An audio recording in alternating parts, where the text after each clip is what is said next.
गर्मी अपनी चरम सीमा पर थी। खेतों में गेहूं की कटाई चल रही थी। गरीब श्याम और उसकी पत्नी लक्ष्मी भरी गर्मी में खेतों में कटाई का काम कर रहे थे। कटाई करके जब वो दोनों घर आए तो वो दोनों पसीने से तरबतर थे। घर पहुंचते ही उसकी बेटी रिया अपने माँ बाबा के लिए मटके में से पानी लाकर उन्हें पीने को देती है। साथ ही हाथ पंखा करते हुए कहती है, बाबा कितनी गर्मी पड़ रही है और हमारे यहाँ एक पंखा तक नहीं है। बेटी, हम दिहाड़ी मजदूरी करने वाले लोग तो वक्त का गुजारा तो ठीक से नहीं हो पाता, फिर पंखा और बिजली का बिल कैसे भरेंगे बिटिया? पानी उफ, ये कितना गर्म लग रहा है। लगता है मटका पुराना हो गया, इसीलिए इसमें पानी ठंडा नहीं है। आज कुछ मजदूरी मिली है, उनसे हम शाम को नया घड़ा ले आएंगे। वो ये बातें कर ही रहे थे कि तभी एक बड़ी सी गाड़ी उनके घर के आगे आकर रुकती है। ये गाड़ी तो तुम्हारे चाचा की लग रही है। अरे हाँ, ये तो उन्हीं की गाड़ी है। श्याम का छोटा भाई नीरज अपनी पत्नी और बेटे के साथ शहर में रहते थे। नीरज पढ़ा लिखा था, इसलिए उसकी शहर में नौकरी लग गई, जहां कुछ समय बाद उसने खुद का घर भी बना लिया, जिसमें जरूरत की हर चीज थी। फिलहाल वो अपने बेटे रवि और पत्नी मालिनी के साथ गांव में कुछ दिन छुट्टियां मनाने आए थे। आओ आओ नीरज, कैसे हो? मैं ठीक हूँ भैया।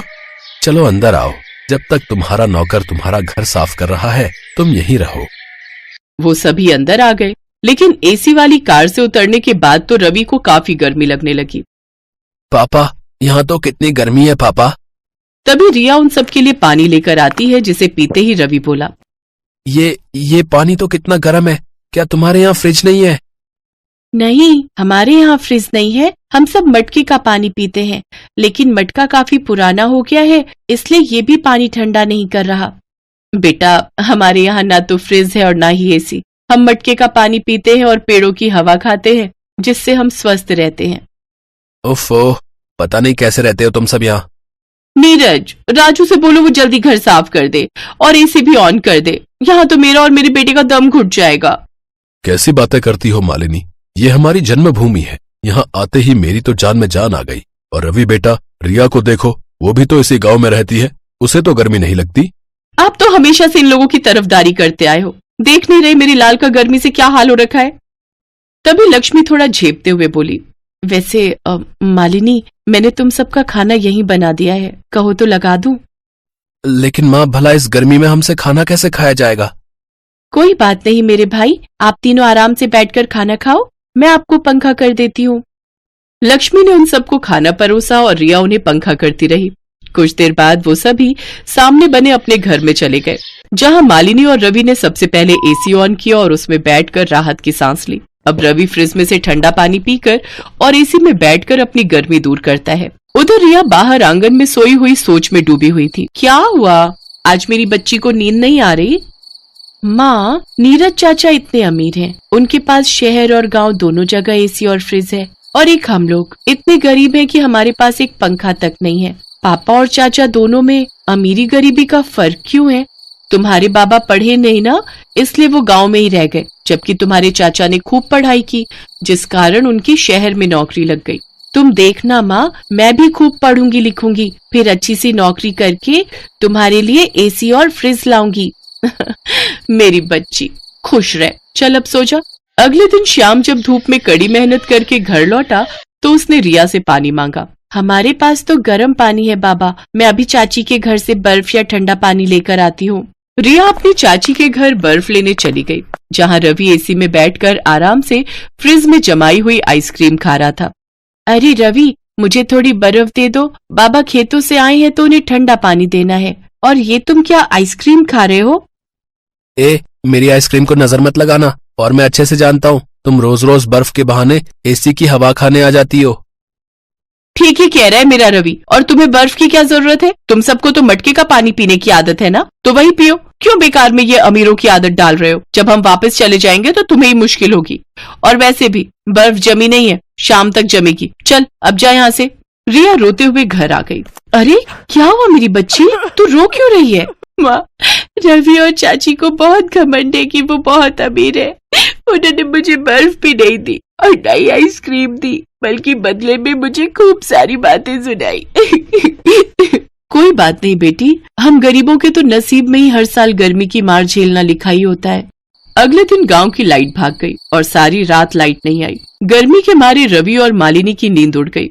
बेटा, तुम सोने की कोशिश करो, जब तक सोओगे नहीं तुम्हें आराम नहीं मिलेगा। लेकिन मम्मी, इतनी गर्मी में मुझे नींद कैसे आएगी? मुझे तो ऐसा लग रहा है जैसे मेरा दम घुट रहा हो। चलो बेटा, रिया के घर चलते हैं। उनके आंगन में बड़ा सा पेड़ है, उसकी हवा में मस्त नींद आएगी।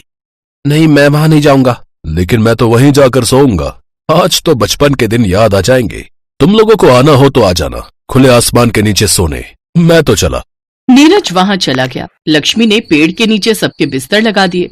कुछ देर बाद मालिनी और रवि भी वहां पहुंच गए। रिया ने उनका बिस्तर भी लगा दिया। खुले आसमान के नीचे पेड़ की हवा सबको बहुत अच्छी लग रही थी, इसलिए सबको नींद आ गई।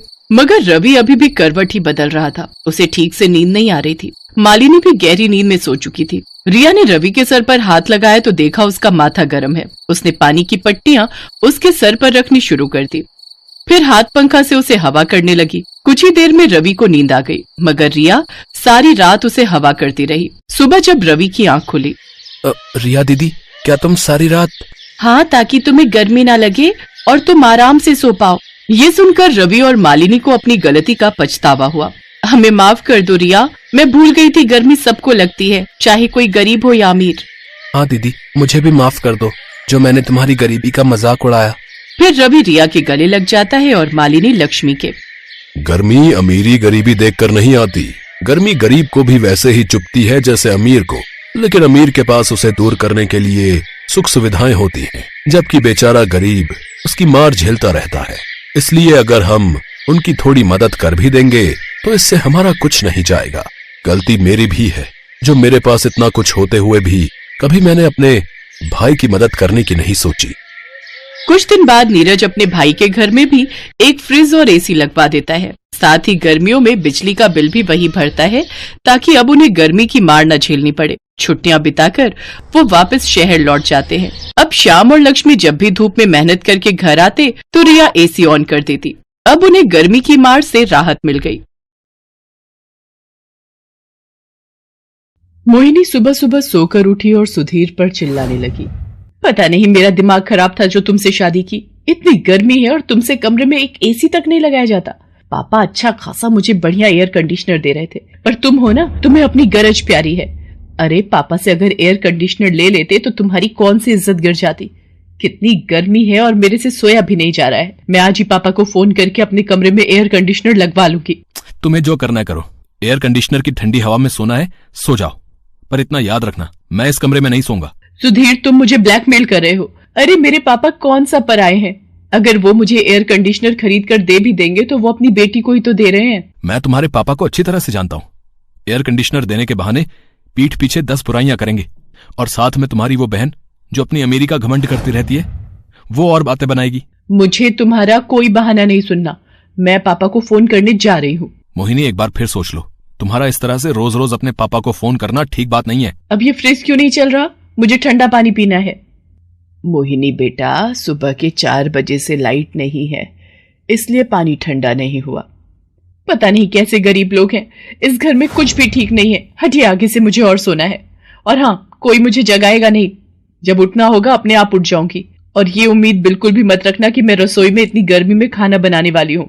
मैं कुछ नहीं बनाऊंगी। मेरी ही गलती थी माँ, जो मैंने एक अमीर लड़की से प्यार किया और उससे शादी की। सुधीर बेटा, अभी कुछ ही वक्त हुआ है बहू को इस घर में आए हुए। थोड़ा तो समय लगेगा, बाकी धीरे धीरे सब ठीक हो जाएगा। तुम्हारी माँ ठीक कह रही है सुधीर बेटा। ये लो कमला, मंदिर से आते हुए मैं सब्जी ले आया था। बहू का जो भी खाने का मन हो तुम उसे बना देना। आप बैठो, मैं आपके लिए चाय बना कर लाती हूँ। मोहिनी पैसे वाले घर में पली बढ़ी थी। उसे वहां पर सारे ऐशो आराम मिलते थे। सुधीर एक साधारण सी नौकरी करता था।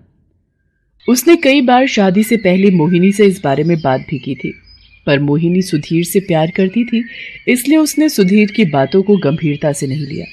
मोहिनी की शादी भरी गर्मियों में हुई थी और मोहिनी को गर्मी में रहने की आदत नहीं थी, और अब अचानक से उसे बिना एयर कंडीशनर के गर्मी में रहना पड़ रहा था, जिससे वो गुस्से में बहुत तिलमिलाने लगी थी। एक शाम, बहू, ये तुम्हारे लिए ठंडा शरबत बनाया था, आप खुद ही पियो। बेकार सा चीनी का घोल उठा कर ले आई हैं, और अभी वैसे भी मैं जरा बिजी हूं, कोई आने वाला है। अब लगता है आ गया। लाओ भैया अंदर ले आओ, इसे यहाँ रखवा दो। और फिटिंग कौन करेगा? पर बहू सुधीर बोल तो रहा था कुछ समय रुकने को। उसने एक जानकार की दुकान से किश्तों पर लेने की बात की है। आपके बेटे के भरोसे रही तो दिसंबर की ठंड में एसी आएगा माँ जी। भैया ये फिटिंग हो चुकी हो तो जरा चालू करके दिखाना। हाँ अब आया ना मजा ठंडी ठंडी हवा खाकर। पापा का फोन आ रहा है। जी पापा। हाँ बहुत बढ़िया फिटिंग कर गया है। थैंक यू पापा। ठीक है रखती हूँ। मोहिनी ये सब क्या है? मैं तुम्हें एसी लेकर देने ही वाला था ना, फिर तुमने अपने पापा से कहकर क्यों लगवा लिया? अब वो पूरी दुनिया में ढिंडोरा पीटेंगे कि मोहिनी का पति एक मामूली जॉब करने वाला है, इसलिए वो अपनी बेटी की मदद कर रहे हैं। तुम पापा को गलत समझ रहे हो।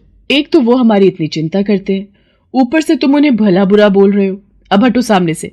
पापा ने मैंगो भेजे हैं, मुझे मैंगो शेक बनाकर पीना है। अब ये बेकार से मिक्सी में शेक बनाना पड़ेगा। मिल्क शेकर भी लगता है मुझे पापा से कहकर ही मंगवाना पड़ेगा। सुधीर बेटा अभी बहू को कुछ मत बोल, बेकार में बात बढ़ जाएगी। वो जैसा करती है उसे करने दे, और एसी लगाने पर गुस्सा भी मत होना। उसके पापा ने भिजवाया है, इसलिए तू टोकेगा तो उसे बुरा लगेगा। मोहिनी एसी चलाकर सो जाती है, पर सुधीर की आंखों में नींद नहीं थी। उसकी खुददारी को ठेस पहुंची थी। वो जानता था मोहिनी के पिता और बड़ी बहन और उसका पति तीनों मिलकर सुधीर के बारे में बातें जरूर बना रहे होंगे। उधर सुधीर के माता पिता भी चिंता में नहीं सो पा रहे थे। सुनो जी, एक काम करो, आपका वो दोस्त है ना चंद्र प्रकाश, उसकी मिक्सी और फ्रिज की दुकान है। आपको मेरी कसम होगी जो आपने सुधीर से कुछ कहा तो ये मेरे सोने के कंगन देकर फ्रिज और बहू की मिल्क शेक वाली मशीन आ जाएगी। कमला ये कैसी बातें कर रही हो? सुधीर को अगर पता चल गया कि तुमने बहू की इच्छाओं को पूरा करने के लिए अपने सोने के कड़े बेच दिए हैं तो वो बहुत गुस्सा होगा। अरे हम उसे कोई बहाना कर देंगे, पर मेरी मानो तो तुम ये 2 चीजें कल ही खरीद लाओ, क्योंकि बहू ने अगर अपने पिता से ये चीजें मांगी तो सुधीर के दिल को बहुत ठेस पहुंचेगी। और वो मेरा बच्चा सारा दिन मेहनत करके 20-30 हजार रुपए महीने के कमाता है। मैं नहीं चाहती कि उसके ऊपर इन गर्मियों में इतना बोझ पड़ जाए। अभी बिजली का बिल भी भरना है, ना जाने एयर कंडीशनर से बिजली का बिल कितना आएगा।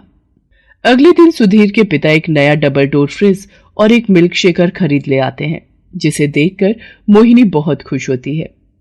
नया फ्रिज और मिल्क शेकर भी, चलो अच्छा है माँ जी, इन गर्मियों में आपने अपनी बहू के बारे में तो सोचा। वैसे मैं अपने पापा से कह देती तो थोड़ी और अच्छी ब्रांडेड कंपनी का खरीद देते, पर कोई नहीं, ये भी तो नया ही है। अब मैं इस मिल्क शेकर में अपने लिए मिल्क शेक बना लेती हूँ। बाबूजी कल से दूध थोड़ा ज्यादा ले आए कीजिए, मुझे रोजाना मिल्क शेक बनाकर भी पीना होता है ना। और पूरी गर्मियों में मैं बनाना, चीकू, मैंगो, चॉकलेट, ये सभी तरह के फलों वाले मिल्क शेक पीती हूँ। सुधीर, प्रियंका दीदी जीजा जी का बर्थडे मना रही हैं। वो एक 7 स्टार होटल में पार्टी दे रही हैं, हम सबको बुलाया है। पापा ने बोला है हम सब समय पर पहुंच जाएं। मेरा बिल्कुल भी मन नहीं है मोहिनी, बर्थडे पार्टी में तुम ही चली जाओ। अब एक तो मेरे पापा तुम सबको इज्जत दे रहे हैं, बुला रहे हैं, और तुम इस तरह से मना कर रहे हो। मोहिनी बहू हम सब चलेंगे। सुधीर बेटा, मोहिनी के पापा ने आदर से बोला है आने को, तो हमें जाना चाहिए। ठीक है माँ, जैसा आपको ठीक लगे। मोहिनी सबके साथ बर्थडे पार्टी में पहुंचती है। मोहिनी, अब तो गर्मी नहीं लगती ना? पापा ने एसी तो भिजवा दिया था ना? हाँ दीदी। मुझे देख, तेरे जीजा जी को जरा सा बोला कि मुझे बहुत गर्मी लगती है, तो इन्होंने पूरे घर में ही एसी प्लांट लगवा दिया। वैसे मैं बहुत लकी हूँ जो मुझे तेरे जीजा जी जैसे पति मिले हैं। ऐसी बात नहीं है दीदी, सुधीर भी मुझे बहुत प्यार करते हैं, वो तो बस मेरी कुछ जरूरतें ऐसी हैं कि। मोहिनी अपनी बहन की बातों को सुनकर थोड़ा दुखी हो जाती है और वॉशरूम की तरफ जाती है। तभी अपने पापा को अपने जीजा जी से बात करते देख लेती है। अरे शेखर बेटा, मैं तो बस उसी दिन का इंतजार कर रहा हूं कि कब मोहिनी सुधीर और उसके माता पिता से तंग आ जाए और किस दिन वो उसे तलाक के लिए बोले। जिस दिन उसका तलाक सुधीर के साथ हो गया ना, मैं उसी दिन अपने जिगरी दोस्त मेहता के लड़के से मोहिनी की शादी पक्की कर दूंगा। गलती मेरी ही थी, मैंने पापा से मदद मांगी, मेरी आंखें खुल गई हैं। पापा तो मेरा घर तोड़ना चाहते हैं, सुधीर से मेरा रिश्ता तोड़वाना चाहते हैं, पर जीते जी मैं ऐसा कभी नहीं करूंगी। मैंने सुधीर से प्यार किया है। हाँ, वो मेरी तरह पैसे वाला नहीं है, पर पर वो मुझे बहुत प्यार करता है। मैं यहाँ एक पल भी नहीं रुकूंगी। मोहिनी किसी को बिना कुछ बोले सुधीर और अपने सास ससुर को लेकर घर लौट आती है। अब क्या हुआ मोहिनी बेटा, तुम पार्टी में से बिना बताए क्यों चली गई? कुछ बात हुई क्या? पापा, सुधीर जैसा भी है मैं उसे बहुत प्यार करती हूँ। मैं उसे कभी तलाक नहीं दूंगी। मैंने उसे अपना जीवन साथी माना है। और रही बात मेरे सास ससुर की, वो भी मुझे बहुत प्यार करते हैं। मैं जानती हूँ उन्होंने मेरी खुशी के लिए मेरी एक ही आवाज में फ्रिज और मिल्क शेकर खरीद कर मुझे दे दिया। मेरी आंखें खुल गई हैं। इंसान दिल से अमीर होना चाहिए। पैसा तो आनी जानी माया है, पर प्यार कमाना मुश्किल है। मैं आपका दिया एसी वापस भिजवा रही हूँ। सुधीर बेटा, तू कल ही जाकर मेरी बहू के लिए नया एयर कंडीशनर खरीद कर ला। मेरी बहू गर्मी में नहीं सोएगी, समझा? Thanks for watching.